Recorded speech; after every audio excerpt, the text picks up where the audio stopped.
ओम सर्वस्वरूपे सर्वे सर्वशक्ति समन्विते भविस्त्राहि no Durga Devi नमस्तुते।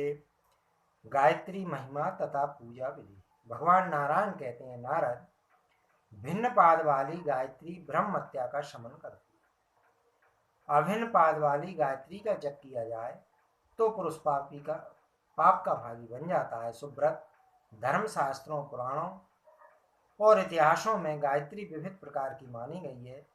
प्रणव से संपुटित 6 ओंकार से संयुक्त 5 प्रणव वाली गायत्री का जप करना चाहिए। यह भी शास्त्रों की आज्ञा है। जितना जप करना अविष्ट हो, उसके 8वें भाग में गायत्री के 4थे पाद का जप करना आवश्यक। इस प्रकार जप करने वाले द्विज को भी ज्ञानी समझना चाहिए। वह सायुज्य पद का अधिकारी हो जाता है। एक संपुटा, षडोकारा, ये 2 गायत्रियां केवल ब्रह्मचारियों के लिए हैं। गृहस्थ ब्रह्मचारी अथवा मोक्षकामी पुरुष तुरीया गायत्री का जप करे। गायत्री का तुरीय पाद परोरस से सामदोम यही है। इस तुरीय पाद में ब्रह्म का ध्यान करने से ही जप का संपूर्ण फल प्राप्त होता है। अब ध्यान बतलाता हूँ। सूर्य, चंद्रमा एवं अग्नि की तुलना करने वाला प्रणव स्वरूप अचिंत्य में विकसित हृदय स्थल कमल ही जिनका आसन है, वे ब्रह्म अचल परम सूक्ष्म ज्योति स्वरूप एवं सच्चिदानंद में हैं। वे मेरी प्रसन्नता के साधक बन। त्रिशूल, योनि, सुरभि, अक्षमाला, लिंग और अम्बुज, ये 7 महामुद्राएं तुरीय गायत्री को प्रदर्शित करनी चाहिए। संध्या को ही गायत्री कहते हैं। इसका रूप सच्चिदानंद स्वरूप है, सच्चिदानंद में है। अतः द्विज को चाहिए कि भक्ति पूर्वक इन गायत्री देवी का नित्य पूजन और नमन करें। मन में ध्यान करके 5 प्रकार के उपचारों से इसकी मानसिक पूजा की जाती है। लम पृथ्वी स्वरूपनी देवी को गंध अर्पण करता हूँ, उन्हें बारंबार नमस्कार है। हम आकाश स्वरूपनी देवी को पुष्प समर्पण करता हूँ, उन्हें बार बार नमस्कार है। यम इस वायु स्वरूपनी देवी को धूप समर्पण करता हूँ, उन्हें बार बार नमस्कार है। रम इस अग्नि स्वरूपनी देवी को दीपक प्रदान करता हूँ, उन्हें बार बार नमस्कार है। वयम इस अमृत स्वरूपनी देवी को नैवेद्य अर्पण करता हूँ, उन्हें बार बार नमस्कार है। यम, रम, लम, बम, हम, इनका उच्चारण करके पुष्पांजलि अर्पण करनी चाहिए। इस प्रकार मानसिक पूजा करने के उपरांत मुद्रा प्रदर्शित करें। फिर मन से देवी का ध्यान करते हुए मुख से मंत्रों का धीरे धीरे उच्चारण करें। सिर और गिरीब्रा को कपाना निषिद्ध है। दांत न दिखाएं, अर्थात ठठाकर हंसे नहीं। विधि के साथ 108, 28 अथवा असक्त हो तो 10 बार ही गायत्री का जप करें। इससे कम किसी भी स्थिति में नहीं जपना चाहिए। इसके बाद उत्तम इत्यादि अनुवाक का मंत्र पढ़कर देवी का विसर्जन किया जाता है। विद्वान को जल में खड़े होकर कभी भी गायत्री का जप नहीं करना चाहिए, क्योंकि कुछ महर्षियों का यह कथन है कि वह अग्निमुखी कहलाती है। जप के बाद सुरभि, ज्ञान, सूर्प, कूर्म, योनि, पंकज, लिंग और निर्माण, ये 8 मुद्राएं प्रदर्शित करके तदंतर इस प्रकार क्षमा प्रार्थना। कश्यप के प्रति प्रिय भाषण करने वाली देवी, मेरे उच्चारण करने में जो अक्षर, पद, स्वर और व्यंजन की त्रुटि हो गई हो, वह सब आप क्षमा करने की कृपा करें। महामुनि, तदंतर गायत्री तर्पण करने का नियम है। इसका गायत्री छंद है। विश्वामित्र ऋषि कहे गए हैं, सविता देवता है, तर्पण करने के लिए इसका विनियोग किया जाता है।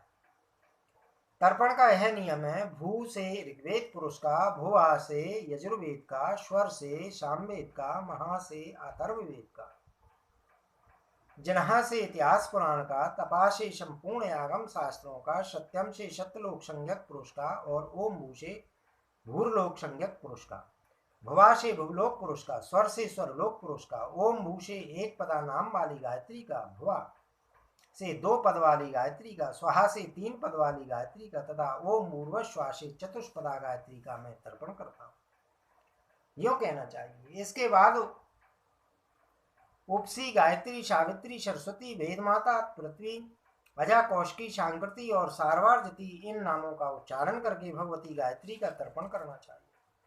तर्पण के अनंतर जातवेद सम आदि का ऋचा का पाठ करना आवश्यक है। विद्वान पुरुष शांति के लिए मान स्तुकों के इस मंत्र का भी पाठ करे। इसके बाद त्र्यंबकम इस मंत्र का पाठ करे।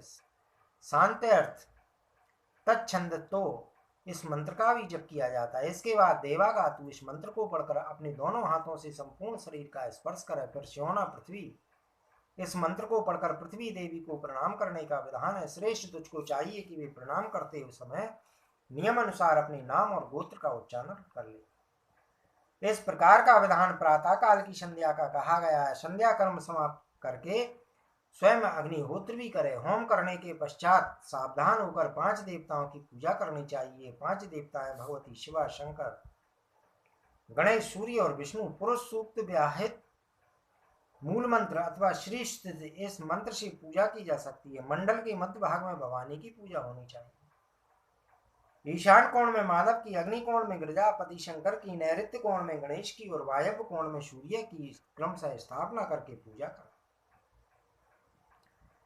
16 प्रकार के उपचारों से 16 ऋचाओं का पाठ करके मनुष्य देवताओं को वस्तुएं अर्पण करे। सर्वप्रथम देवी की पूजा करके क्रमशः अन्य देवताओं का पूजन करना चाहिए। कारण देवी की पूजा से बढ़कर पुण्य कभी भी नहीं दिखाई पड़ता, इसलिए संध्याओं में संध्या की उपासना की जाती है। अक्षत से भगवान विष्णु की, तुलसी से गणेश की, दुर्गा से दुर्गा की और केत की, पुष्प से शंकर की पूजा नहीं करनी चाहिए।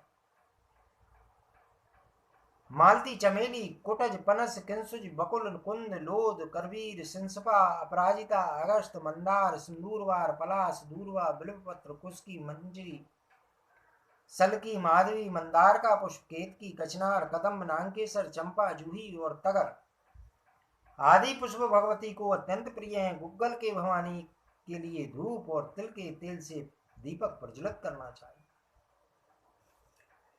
इस प्रकार देवी की पूजा करके मूल मंत्र का जप करें। बुद्ध जनियों पूजा समाप्त करने के बाद ही वेद के अध्ययन में तत्पर हों। इसके बाद अपनी वृत्ति के अनुसार अपवर्ग का साधन करने के लिए तप में प्रवृत्त होना चाहिए।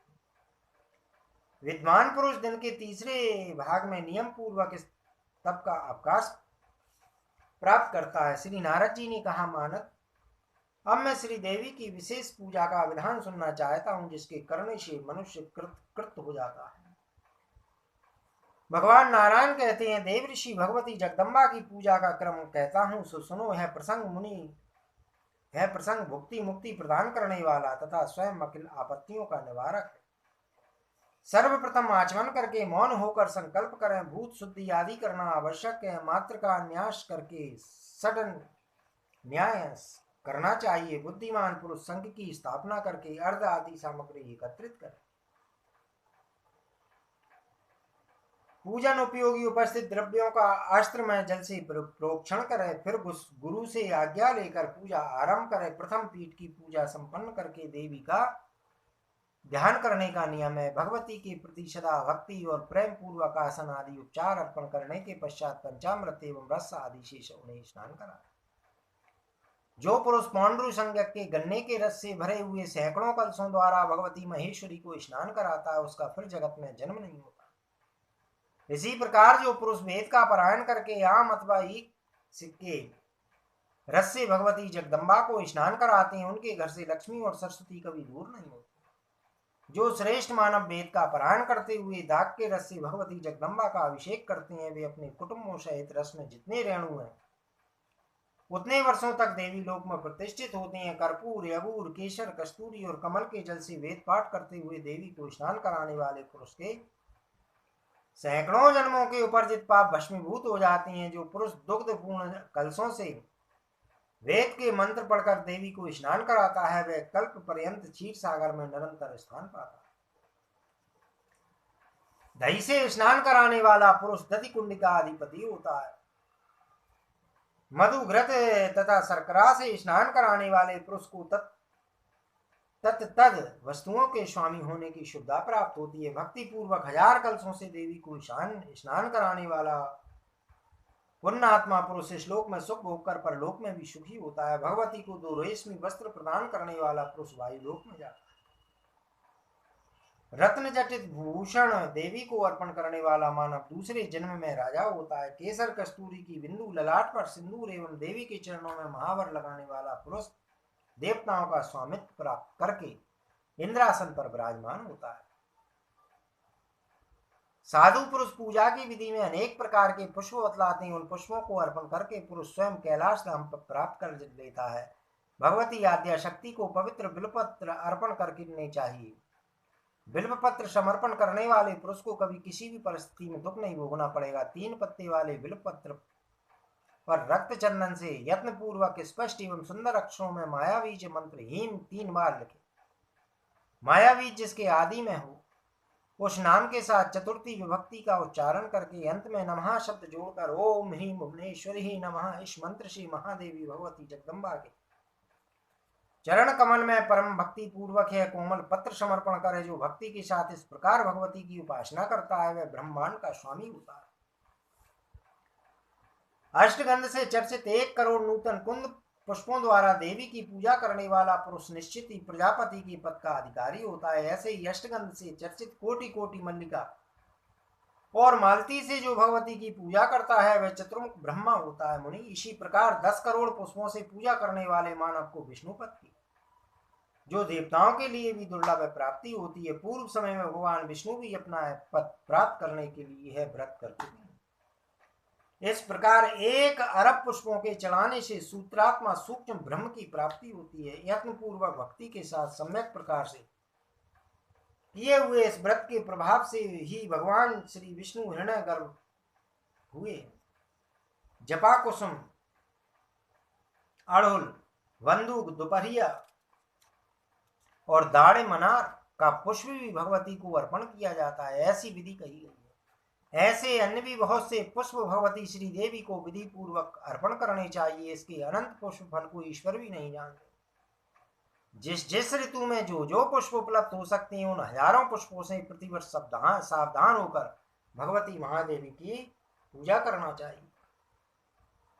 जो भक्ति पूर्वक इस प्रकार उपासना करता है वह महापात की एवं उत्पात की ही क्यों न हो उसके सभी पाप भस्म हो जाते हैं। मुनि ऐसा श्रेष्ठ साधक अंत में भगवती के चरण कमल को जो प्रधान देवताओं के लिए भी दुर्लभ है प्राप्त कर लेता है, इसमें कोई संशय नहीं है। कृष्ण, अगुर, कर्पूर, चंदन, सिलहक, लोबान, घृत और गूगल से युक्त धूप महादेवी को दिया जाए जिससे मंदिर सुभाषित होते। इससे प्रसन्न होकर भगवती देवेश्वरी साधक को तीनों लोक सौंप देती है। कर्पूर खंडों से युक्त दीपक देवी को निरंतर अर्पण कर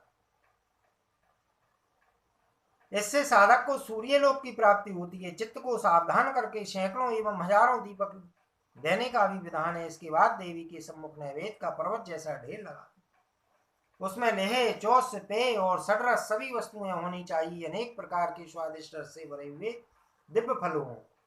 ये सभी पदार्थ स्वर्ण के थाल में रखकर देवी को निरंतर अर्पण करें। श्री महादेवी के तृप्त हो जाने पर तीनों लोग तृप्त हो जाते हैं क्योंकि अखिल जगत उन्हीं का तो रूप है। जैसे रस्सी में सर्प का भान होता है वैसे ही जगत केवल भास मात्र। इसके बाद प्रचुर मात्रा में पवित्र गंगा जल देवी को निवेदन करें। कर्पूर और नारियल जल से युक्त कलश का शीतल जल देवी को अर्पण करें। तत्पश्चात मुख को सुगंध प्रदान करने वाला तांबूल भगवती को अर्पण करना चाहिए।